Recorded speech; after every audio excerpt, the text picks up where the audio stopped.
Chapter 2: The Age of Revolutions. An event which brings about a radical change in human life is called a revolution.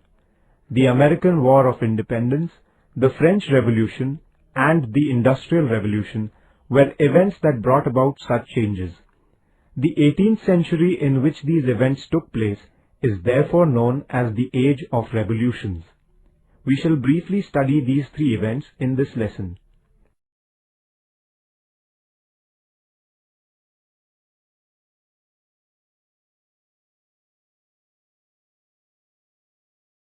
The American War of Independence. After the discovery of the continent of America, people from many countries of Europe went and settled there permanently.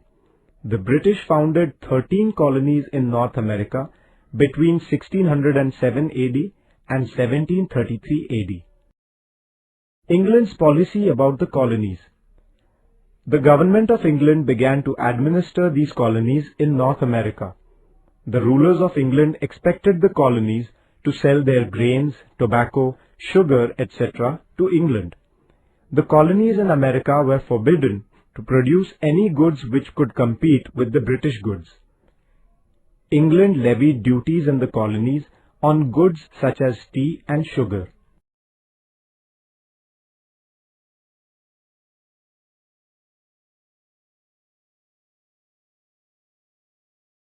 The growing discontent against England in the colonies.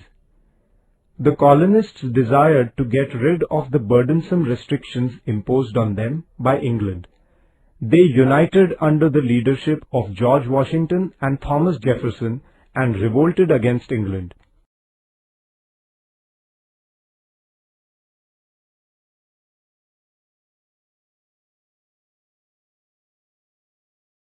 Boston Tea Party.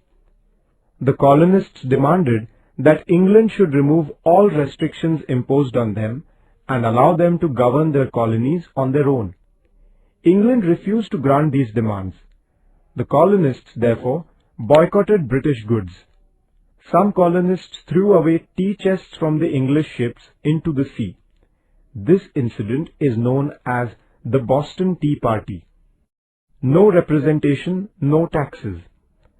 The American colonies had no representation in the Parliament of England. They, therefore, took a clear stand that the Parliament of England had no right to enact laws applicable to the colonies and had no right to impose taxes on them. They declared, "No taxation without representation." The government of England turned down the colonists' demands.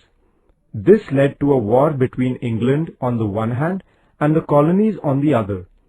George Washington led the army of the colonies. Declaration of Independence. The colonies issued the Declaration of Independence on 4th July 1776. Thomas Jefferson played an important part in drawing up its draft. The Declaration set forth its principles that all men are created equal, life, liberty, and the pursuit of happiness are the unalienable rights of man, and people have a right to change or abolish any government which tries to destroy these rights. The colonies won the War of Independence. In 1783, England acknowledged their independence. George Washington became the first President of America. In 1789, 13 colonies together established the Federal Republic of America. It came to be known as the United States of America, or the USA in short. America thus became the first federal democratic republic. America was the first country in the world to have a written constitution. The American War of Independence provided inspiration to the revolutionaries in France. Also, it proved to be a source of inspiration to the anti-colonial struggles in the world in the 19th and the 20th centuries. The French Revolution. France had an absolute monarchy. The people there became united and they put an end to the autocracy and feudalism there. It was the first time in the world that the people's power had expressed itself in this manner. Today, we find that many nations of the world have embraced democracy. The spread of this democratic form of government began with the French Revolution. Therefore, it is believed that the history of the modern world begins with the French Revolution. The ruling class in France lived a life of luxury and indulgence. They were unmindful of the developments taking place in the outside world. They did not do anything for the welfare of the people. The state had become bankrupt. The people, therefore, began to lose their loyalty towards the king. Social inequality. There was extreme social inequality in France. There were three social orders or estates in France. The first was that of the higher clergy, and the second was that of the nobility. The two together were negligible in number, considering the total population of France, but they owned nearly 80% of the nation's land. They also enjoyed many privileges. They lived luxuriously. The third estate consisted of merchants, lawyers, doctors, teachers, farmers, workers and serfs, etc. Although their income was much less, they bore the brunt of all taxes. There was extreme social and economic inequality between the first two higher estates and the third estate. It was the third estate that struck at this inequality. The French thinkers Montesquieu, Voltaire and Rousseau put forth new ideas.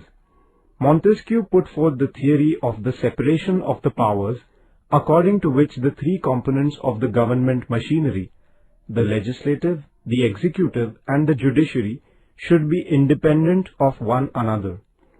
Voltaire severely criticized the social inequality. Rousseau put forth his theory of the sovereignty of the people through his book Social Contract. According to him, man is born free. People voluntarily impose upon themselves certain restrictions so that the society may function smoothly. They create the government machinery for the implementation of these restrictions. It is not divine or God-given, but is created through a social contract. If this contract is broken by the rulers, people have a natural and moral right to overthrow such rulers. For these ideas of Rousseau, he is regarded as the father of the French Revolution. The French thinkers gave importance to the idea of the liberty of an individual. They opposed blind faith. They considered the development of new industries as essential. These new ideas spread everywhere in France, giving momentum to the French Revolution. The fall of Bastille. As the hardships of the common people went on increasing, their discontent too reached the climax and the revolution broke out. The enraged people stormed the prison of Bastille on 14 July 1789. The fort of Bastille was a symbol of despotism and injustice.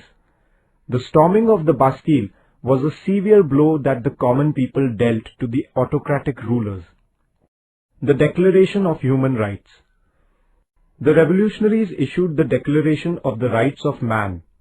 It proclaimed that liberty, security of life and property, and the right to resist injustice are the fundamental rights of man.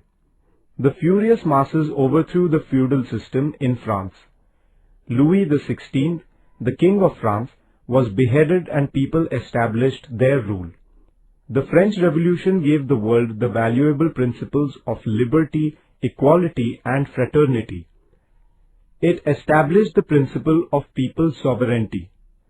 This revolution proved to be a source of inspiration throughout the world in the fight against despotism and in the struggles of the enslaved nations.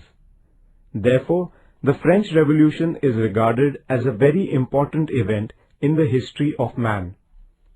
The Industrial Revolution. In Europe, revolutionary changes began to take place in the field of industry in the latter half of the 18th century. Goods began to be produced with the help of machines powered by steam. Later on, electricity came to be used. Factories replaced cottage industries. Handlooms were replaced by power looms. New means of transport such as railways and steamboats were introduced. It was the dawn of the age of machines. This industrial revolution started in England first, and then it gradually spread to other parts of the Western world. The industrial prosperity of England was so great that England came to be described as the workshop of the world. Effects of the Industrial Revolution. The Industrial Revolution gave momentum to Europe's economic progress. The volume of production of a variety of goods increased. Internal and international trade expanded. The advancements in the means of transport and communication led to the growth of trade. The factory system of production led to tremendous increase in the production of goods. Employment opportunities too increased considerably.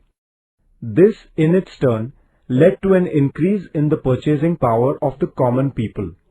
The availability of a variety of goods at cheaper rates enormously helped improve the standard of living of the common man. The need to secure new markets in the international field was then felt increasingly. With the help of surplus capital, modern machinery and a well-equipped military force, the European nations began to expand their empires in Asia and Africa. As a result, the undeveloped countries lost their freedom. They just became assured markets supplying raw material to the imperial powers. India too was a victim of this process. The Industrial Revolution led to the growth of towns and cities. There, the educated society grew in number. They became conscious of their rights. This helped the development of democracy in countries like England and France. New cities rose in Europe. The traditional occupations vanished. Villages were deserted. People began to throng the industrial cities. Thousands of workers lived in filthy slums. Lack of cleanliness led to the spread of diseases. The workers had to live a wretched life. In the industrialized nations, there began movements against this political and social inequality brought in by the economic inequality. The conflict between the industrialists and the workers' organizations grew. Workers' movements and women's movements for equal rights began in the European nations. These movements strengthened the idea of a welfare state. The standard of living of the common people improved. The life of the common man found expression also in the cultural field. New literary forms like short stories and novels evolved. The life of a common man became a subject of art and paintings. Later on in the 20th century, technological progress led to the development of the cinema.